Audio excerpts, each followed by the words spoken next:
Outside 10 Downing Street, demonstrators hoping for a major showdown. We won't comply with them. Teachers, railway workers, firemen. Unions are stepping up pressure on Conservative Prime Minister Rishi Sunak.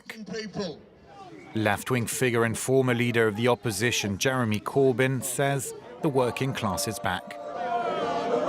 Something is changing, and people have had enough of 12 years of austerity, 12 years of falling living standards and falling wages, underfunded public services.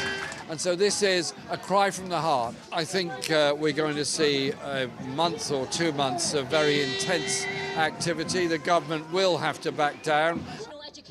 The United Kingdom has entered a winter of discontent, with a wave of strikes on scene since the 1980s with Margaret Thatcher. The spiralling cost of living hits everyone. Official statistics show for 2022 the price of gas rising by nearly 130%, electricity around 65%, and sugar 36%. In East London's Bethnal Green, Mark's customers understand demonstrators. It's people having a voice, that they've had enough, and it's the last resort, and that's what they're forced to do, and I'm right behind them. Totally agree with it, 100%. Mark says customers are more careful than ever. People are saying, oh, inflation's up 10%, or it's not. It's more like 40, 50%, I would say. I honestly do think that. You know, everything's gone up £4 or £5 a box wholesale price. That's a lot of money, because then I've got to up my price.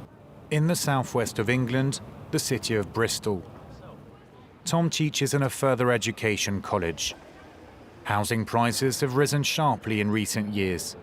For him, it all changed with the financial crisis. 2008 has been a turning point in Britain, and wages in the public sector in general were quite good at that point. Some of the staff who are a bit older, in their 50s, they perhaps bought houses 20 years ago when they were much cheaper, when the wages were relatively much better. I think generally for teaching staff and education workers who are maybe in their 20s, late 20s or 30s, even into their 40s, they're struggling a lot more.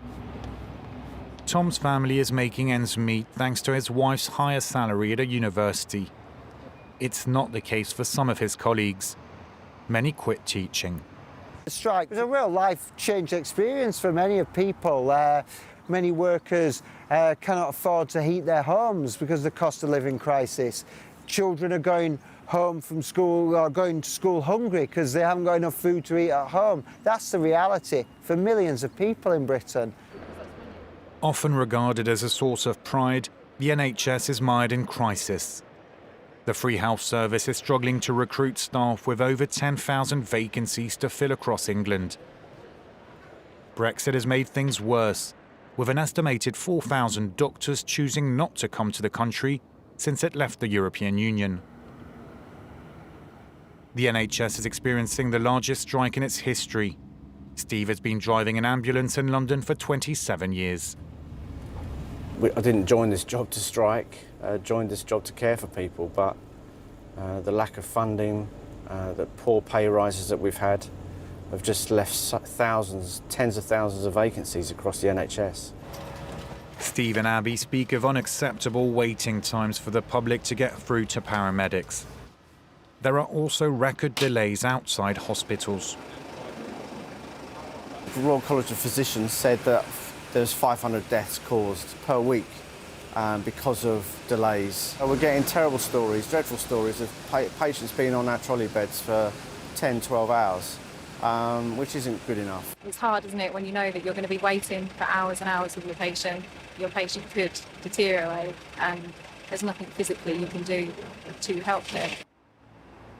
Their shift begins and a call comes in straight away. OK, we've got a job. Someone unconscious, all right? They'll spend yet another day away on the road, rushing around to reach patients and save lives. Politicians all agree on the need to reform the NHS.